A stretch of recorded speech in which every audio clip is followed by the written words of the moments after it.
Breaking news చూస్తున్నారు.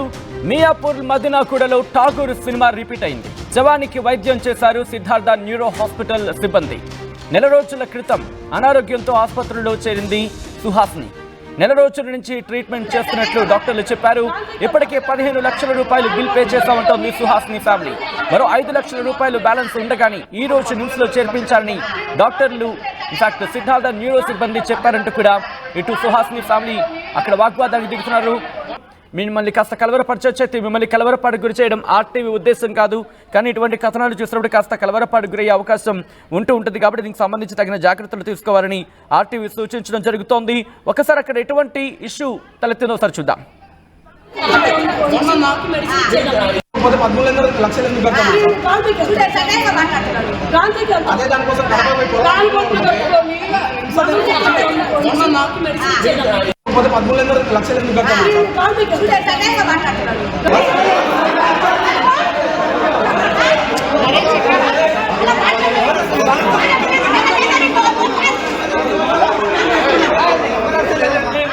Right visuals మీరు చూస్తున్నారు. Siddhartha neuro surgeon neuro hospital కి చేరుకున్నారు. సుహాస్ని బంధువులు అక్కడ డాక్టర్లతో వాగ్వాదానికి దిగుతున్న సందర్భంలో పోలీసులు అక్కడికి చేరుకున్నారు. ఇన్ఫాక్ట్ పోలీసులు అక్కడికి చేరుకున్నారు. వాళ్ళని కాస్త శాంతింపజేసే ప్రయత్నం చేస్తున్నారు. వాళ్ళకి సర్ది చెప్పే ప్రయత్నం చేస్తున్నారు. విజువల్స్ మీరు చూస్తున్నారు. కానీ ఒక్కసారిగా బంధువుల ఆగ్రహం మాత్రం కట్టలు తెంచుకుంటోంది. అక్కడ వాళ్ళతో వాగ్వాదానికి దిగుతున్న విజువల్స్ మీరు చూస్తున్నారు. ఒక్కసారిగా మా ప్రతినిధి దేవిక అప్డేట్స్ అందించేందుకు సిద్ధంగా ఉన్నారు. దేవిక, ప్రస్తుతం సదరు సుహాసిని కుటుంబ సభ్యులు ఏమంటున్నారు? వాళ్ళు ఏమైనా మాట్లాడడానికి సిద్ధంగా ఉన్నారా?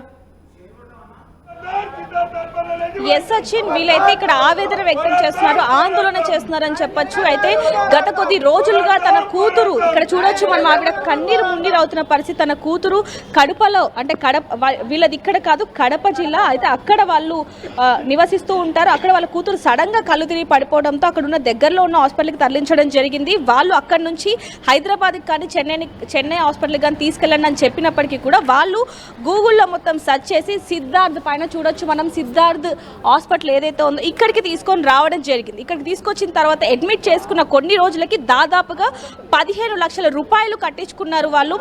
ఎటువంటి ట్రీట్మెంట్ కూడా చేయలేదని చెప్పొచ్చు. అదేవిధంగా చూస్తే కేవలం 12వ తారీఖు, అంటే జనవరి 12వ తారీఖు ఇక్కడ సుహాసిని అడ్మిట్ చేస్తే దాదాపు 16వ తారీఖు వరకు ఆ మహిళని చూపించారు. ఏంటనేది ఇక్కడ మనతో పాటు సుహాసిని తల్లి మనతో ఉన్నారు. ఒక్కసారి ఆవిడతో మాట్లాడి మరిన్ని వివరాలు కనుక్కుందాం. సచిన్ అమ్మ, అసలు ఏం జరిగింది? ఫస్ట్ మా ఆయనకు బాగలేకుండా ఉంది మేడం. అక్కడ కడపలో ఆయనకు సరిగ్గా కాదు అన్నారు. బాగా చేశారు సార్ అక్కడ. పాపము 8 లక్షలు అయింది ఆయనకు. అయిపోయిన తర్వాత ఈ పిల్ల ఇంకా వస్తాంలే అమ్మా, దిగులు పడొద్దు మీ నాయన గురించి అన్నామమ్మా. కళ్ళు తిరిగి పడిపోయిందని పక్కింటి వాళ్ళు చెప్పారు మేడం మాకు. సర్లేని నా కొడుకు తీసుకెళ్ళాడు. తీసుకొని వస్తే డాక్టర్లు అంతా చూసేసి మాకు బీపీ ఎన్ని ఎక్కువైనాయి, ఇక్కడ మిషన్లు లేవు, హైదరాబాద్ అన్నా చెన్నై అన్నా తీసుకెళ్ళమన్నారమ్మా. ఇక్కడికి తీసుకొచ్చాము. చూసి 100% మీకు కరెక్ట్ ఇస్తాము, అది మెడిసిన్ ఏం ఆప్ కాదని చెప్పారు మేడం. రోజు అడుగుతానే ఉన్నాం. ఒకరోజు కళ్ళు తెరిచిందమ్మా, వచ్చాక 3వ రోజు మేము డిశ్చార్జ్ చేస్తామమ్మా పక్క బిడ్డకు, ఏం కాదు అని చెప్పారమ్మా. మళ్ళీ 3వ రోజు ఏం సార్ అంటే ఫీవర్ వచ్చిందమ్మా, జ్వరంగానాను, ఏం కాదు మేము మారుస్తాం, బాగా అవుతుంది, రోజు ఇదే చెప్తున్నారు మేడం మాకు. ఇంకా సర్లేని 13 లక్షల దాకా అయిపోయినాయమ్మా. అయిపోయిన తర్వాత రోజు కట్టనప్పుడు ఏమంటారు వాళ్ళు, మేము ట్రీట్మెంట్ ఆఫ్ చేసాము, అది తీసాము. మీరు డబ్బులు కట్టట్లేదు కాబట్టి ట్రీట్మెంట్ ఆపేశారని చెప్పారు మీతో. ఈ కట్టనప్పుడు అట్లా అంటారు మేడం, కావాలి కదా మా అవసరానికి. కట్టనప్పుడు ట్రీట్మెంట్ ఆఫ్ చేసాం మేము, పెట్టడం లేదు మీ పాపకు అంటారు. అట్లా అంటే ఎట్లా సార్, పెట్టండి సార్ అనేది నేను భంగపడుకుని వచ్చి పెట్టామమ్మా, ట్రీట్మెంట్ ఇస్తున్నామమ్మా అని చెప్తారు. మళ్ళీ నిన్న ఇంకా మా కొడుకు డబ్బులు 5,50,000 బిల్లు ఉందమ్మా, కట్టలేదు మీ అబ్బాయి, మేము పెండింగ్లో పెట్టామన్నారమ్మా నిన్న. ఇంకా మా వాళ్ళు అంతా వచ్చి అట్లా అంటే ఎట్లా సార్ ఏదో ఒకటి చేయండి అంటే, లేదమ్మా మేము చేయము, పెండింగ్లో పెట్టేశాం, మీ అమ్మకి ట్రీట్మెంట్ ఇవ్వలేదు, అదంతా తీసేసామన్నారు. ఆశీస్ అంతా తీసేసామని చెప్పారమ్మా. అట్లంటే ఎట్ట సార్, మీరే మాకు దేవుడు సార్, మీ కాళ్ళైనా పట్టుకుంటా సార్ అంటే, లేదమ్మా ఎంతో కొంత కట్టాలన్నారు. మా అబ్బాయి అయితే లేదు సార్, భూమి అమ్ముకొని రాని పోయాడంటే వినలేదమ్మా వాళ్ళు. సరే సార్ గవర్నమెంట్ హాస్పిటల్ కన్నా తీసుకెళ్తాము, మేము ఈ డబ్బు అయితే కట్టలేము, వెళ్ళిపోతామని చెప్పామమ్మా మేము. సరే అని నిన్న 12 గంటలకు కొంచెం అడిగితే రాత్రి 12ంటికి తీసుకుపోమంటారు అమ్మా. మాకు ఆ రూమ్ అయితే దొరకాలి కదా. లేదు సార్ పొద్దున్నే వెళ్తామన్నా కూడా రాత్రి అయితే అమ్మా నిద్ర లేదు కంటికి, ఫోన్ చేస్తూనే ఉన్నారు. మీరు ఎప్పుడు తీసుకెళ్ళిపోతామన్నారు, ఎప్పుడు హాస్పిటల్ మధ్యాహ్నం అన్నామమ్మా, నిన్న మధ్యాహ్నం అడిగాము. అంటే లేదు అబ్బాయి డబ్బులు కట్టి తీసుకెళ్ళన్నారు. మా అబ్బాయి రావాలి కదా సార్, మేము ఆడవాళ్ళం ఏం చేస్తామంటే వినలేదు వాళ్ళు. సరే అమ్మ రాత్రి 12ంటికి తీసుకెళ్ళండి ఇప్పుడు ఎమ్మెనేట్టుగా చీకట్లు అన్నారు. అట్లా లేదు సార్, పొద్దున్నే తీసుకెళ్తామన్నాము. పొద్దున్నే 4ంటికి లేపారమ్మా. ఇంకా అక్కడ రూమ్లో అవి కావాలి కదమ్మా, అక్కడ లేదన్నారు వాళ్ళు. సర్లేని తీసుకెళ్ళి అన్ని వాళ్ళే చేశారు. తీసుకెళ్ళి ఆడ నిలబెడితే డాక్టర్ అమ్మ వాళ్ళు వచ్చి ఎప్పుడో పోయిందమ్మా, మీరు ఇప్పుడు తీసుకొచ్చారు, శవాన్ని తీసుకొచ్చారు. ఎప్పుడు చనిపోయిందని చెప్పారమ్మా? ఇప్పుడు చనిపోయిందని చెప్పలేదు, ఆడ తీసుకెళ్ళాక సార్ వాళ్ళు చెప్పారు మాకు. చనిపోయిన అమ్మాయిని తీసుకొచ్చారమ్మా మీరు, చనిపోయిన తర్వాత ఇచ్చారు మీకు, బతికి ఇలేదు వాళ్ళు అని చెప్పారు. అది జరిగిందమ్మా. ఇంకా మరి అక్కడ నుంచి ఇక్కడికి మృతదేహాన్ని తీసుకొచ్చి ఇక్కడ యాజమాన్యంతో మాట్లాడారా? హాస్పిటల్ యాజమాన్యంతో, డాక్టర్లతో తీసుకొని వచ్చినామమ్మా. వెంటనే వాళ్ళు ఏమన్నా గమ్మని అయిపోయినారు మేడం, ఏం సమాధానమే చెప్పలేదు. ఏమమ్మా మరి సమాధానమే చెప్పటం లేదు తల్లి, ఏం చేస్తావు ఇంకా. అదో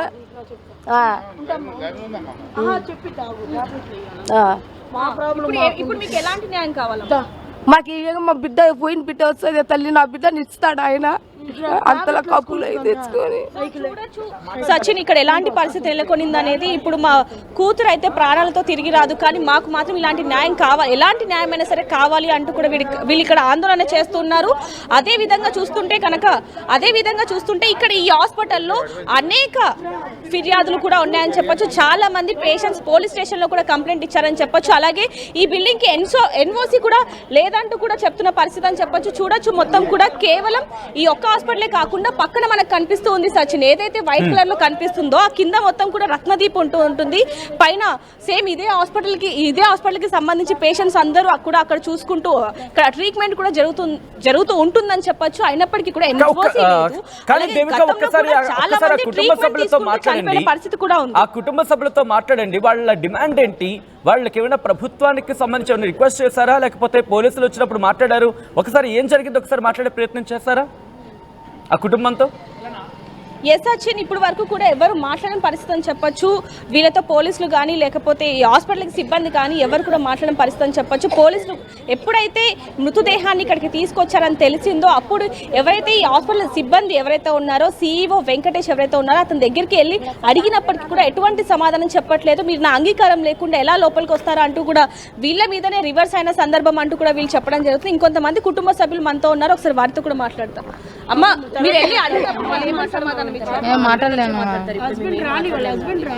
వీళ్ళు కూడా చూడొచ్చు, చాలా బాధలో ఉన్నారని చెప్పొచ్చు. అలాగే ఇక్కడ ధర్నా కూడా చేస్తున్న పరిస్థితి. ఏదైనప్పటికీ మాకు న్యాయం కావాలి, ఇలాంటివి తరచూ జరుగుతూనే ఉన్నాయి కాబట్టి ఈ హాస్పిటల్ మీద ఖచ్చితంగా యాక్షన్ తీసుకోవాలంటూ కూడా వీళ్ళు వాపోతున్న పరిస్థితి. సచిన్, ఒక్కసారి వాళ్ళతో మాట్లాడే ప్రయత్నం చేస్తారు. అక్కడ ఆందోళనకు కూర్చున్న వాళ్ళు చాలా మంది కనిపిస్తున్నారు. ఇప్పుడు మీకు ఎలాంటి న్యాయం కావాలండి, ఎప్పుడు తెలిసిందండి? హైదరాబాదు నగరము ఈరోజు ప్రపంచానికి హెల్త్ టూరిజం ఉంది. ప్రపంచంలో ఎక్కడ సాధ్యంగానే వైద్య అద్భుతాలని హైదరాబాద్లో సృష్టిస్తుంటే ఇలాంటి సిద్ధార్థ లాంటి హాస్పిటల్లో పేదల్ని, మధ్యతరగతి ప్రజల్ని వైద్యం పేరుతోటి పీడించుకొని తింటున్నారు. మనం సినిమాలో చూస్తాం, ఠాగూర్ సినిమాలో చచ్చిపోయిన పేషెంట్ కూడా 4 రోజులు 3 రోజులు ఈరోజు వాళ్ళకి పేషెంట్ వాళ్ళకి వైద్యం నటించి డబ్బులు గుంజేటట్టు. అట్లా సేమ్ ఇప్పుడు కొత్త కాదు, కరోనా టైంలో కూడా ఇతను చాలా ప్రజల్ని పీడించాడు. అనేక సార్లు అనేక ఘటనలు జరిగినాయి. నాకు రాజకీయ అండుంది, నాకు ఇతరతర పవర్ ఉందని చెప్పేసి గంభీరంగా చెప్పుకుంటున్న ఈ సిద్ధార్థ యాజమాన్యాన్ని మేము డిఎంహెచ్ఓ అధికారులకు కానీ, ఇతర ఇంటెలిజెన్స్ అధికారులకు కానీ, పోలీసు జిహెచ్ఎస్ అధికారులకు కానీ మేము అడుగుతున్నాం. ఇంత ఒక మనిషి చనిపోయిన తర్వాత కూడా మీరు ఎందుకు అధికారులు ఏం చేస్తున్నారు? మీరు డిఎంహెచ్ఓ అధికారి ఏం చేస్తున్నాడు? స్లీపింగా నిద్రపోతున్నారా మీరు? అధికారులంతా వైద్య అధికారులు ఇంత అన్యాయం జరుగుతుంటే రావాలి కదా, హాస్పిటల్ పైన చర్య తీసుకోవాలి కదా, సీజ్ చేయాలి కదా. ఇంత దుర్మార్గమైన హైదరాబాద్ నడిబడ్డున ఇలాంటి ఓ పేద కుటుంబానికి ఇంత అన్యాయం చేస్తున్న హాస్పిటల్ పైన చర్య తీసుకోవాలి వెంటనే. బాధిత కుటుంబం వాళ్ళు దాదాపు ఈ రోజు వరకు 13 లక్షలు ఖర్చు పెట్టిన వైద్యం కోసం. వాళ్ళ ప్రతిరోజు కూడా వాళ్ళని హైడ్ చేశారు. ఏంటంటే మేము వైద్యం చేస్తున్నాం మిస్లీడ్ చేశారు. వాళ్ళకి ఈ రోజు లేకపోయినప్పటికీ కూడా పాప పరిస్థితిని చెప్పి మంగళసూత్రాలు కూడా తాకట్టు పెట్టారంటూ కూడా వాళ్ళ బంధువులు చాలా బాధాకరం, చాలా దారుణం. వాళ్ళు 5 రూపాయలకు మంగళసూత్రాలు బంగారాన్ని తాకట్టు పెట్టి 5 రూపాయల వడ్డీ చొప్పున కడప నుంచి పేద అనేక కుటుంబాల నుంచి వాళ్ళు గ్యాదర్ చేసి పాపము చందాలు వేసుకొని వచ్చి రోజు వీళ్ళు ఫోన్ చేసి బ్లాక్మెయిల్ చేయడం. మీరు కనుక డబ్బులు కట్టకపోతే ట్రీట్మెంట్ ఆపుతామని చెప్తే పాప ఐసీయూలో ఉంది కాబట్టి ఆ బాధ భరించలేక వాళ్ళు అప్పులు చేసి రోజు పెద్ద ఎత్తున కట్టిన పరిస్థితి ఉంది. అయినా సరే ఈరోజు చనిపోయిన విషయం కూడా వీళ్ళకి చెప్పకుండా దోబుచ్చులాడి డబ్బుల కోసం కకృతి పడి విధవనాటకు తెరదీశారు ఈ హాస్పిటల్. ఇప్పటికైనా సరే అధికారులు వెంటనే స్పందించి దీన్ని సీజ్ చేయాలి. ఈ కుటుంబానికి న్యాయం జరిగే వరకు అధికారులు అందరూ కూడా బాధిత కుటుంబానికి అండగా ఉండాలని మీ ద్వారా మేము ప్రభుత్వానికి కోరుతున్నాం. గతంలో కూడా చాలా మంది జ్వరానికి అంటే చిన్న చిన్న ట్రీట్మెంట్కి వచ్చి చనిపోయి వెళ్ళిన వాళ్ళు చాలా మందే ఉన్నారు అంటూ కూడా గతంలో కూడా చాలా ఉన్నాయి.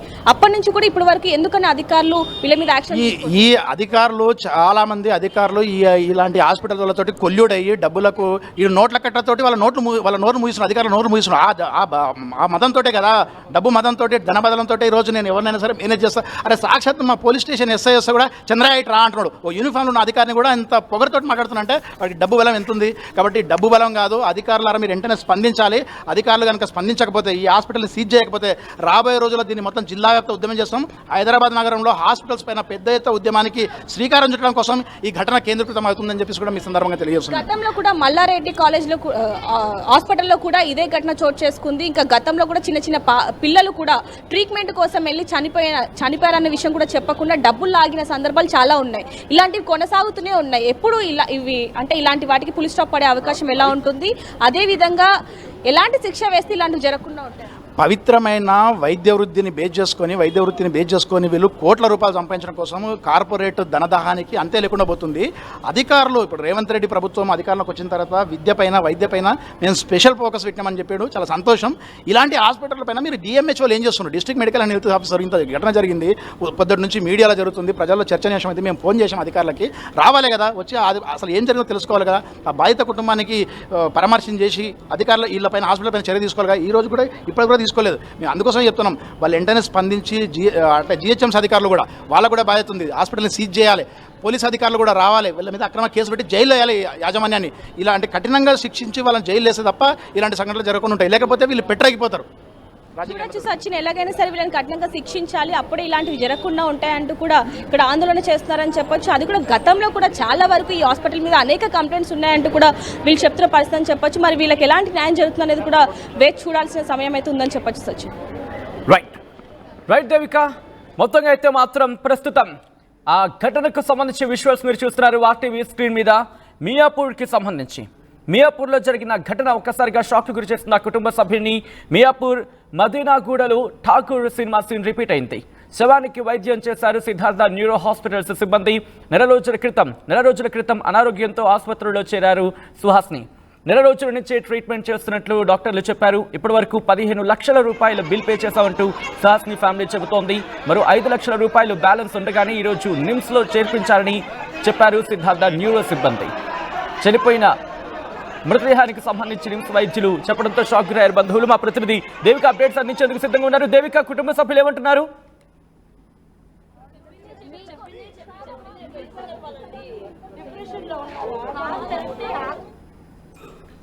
రైట్, విజువల్స్ మీరు చూస్తున్నారు. ఆ బంధువులు అక్కడ వైద్య సిబ్బందితో వాళ్ళు వాగ్వాదానికి దిగుతూ ఉండగా పోలీసులు అక్కడ జోక్యం చేస్తున్నారు.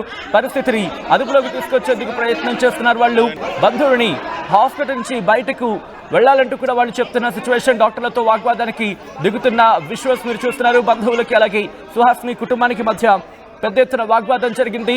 ఈ నేపథ్యంలో పరిస్థితిని అదుపులోకి తీసుకొచ్చేందుకు తీవ్రంగా శ్రమించాల్సి వచ్చింది. ఇన్ఫాక్ట్ ఆ విజువల్స్ మీరు చూడొచ్చు. అక్కడ ఎటువంటి పరిస్థితి ఉంది అనేది ఆ కుటుంబం ఆందోళన చేస్తోంది.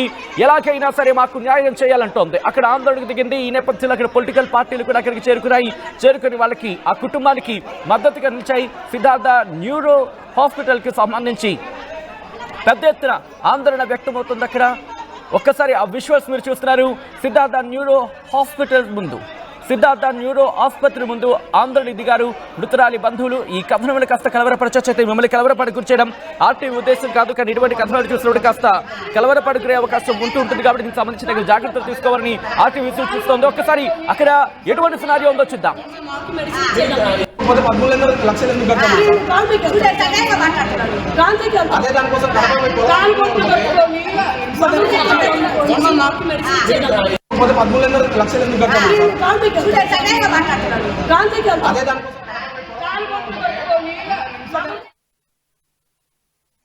ఆర్టీవీ యాప్ వార్తల్ని క్షణాల్లో చదివే అవకాశం ఉంటుంది. ఒక న్యూస్ పేపర్, ఒక టెలివిజన్ ఛానల్ మీ చేతుల్లో ఎప్పుడూ ఉంటాయి.